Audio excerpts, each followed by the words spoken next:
আমাদের নবীজি জেনা শব্দটা মুখ দিয়ে বলতেও লজ্জা পেতেন। একজন সাহাবী এসেছেন, এসে বলেছেন যে আমি অন্যায় করেছি ইয়া রাসূলুল্লাহ, আমি অন্যায় করেছি ইয়া রাসূলুল্লাহ, আমাকে পবিত্র করুন, দুনিয়াতে আমাকে শাস্তি দিয়ে দিন, পরকালে আমাকে কোনো শাস্তি দিয়েন না।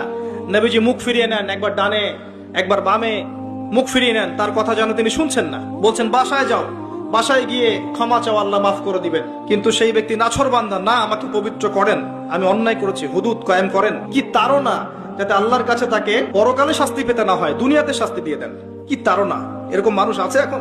তখন নবীজি বলছেন, এই কথাটা শোনেন, নবী সাল্লাল্লাহু আলাইহি ওয়াসাল্লাম বলছেন, তুমি কি করেছো? তুমি কি এমন কাজ করেছো?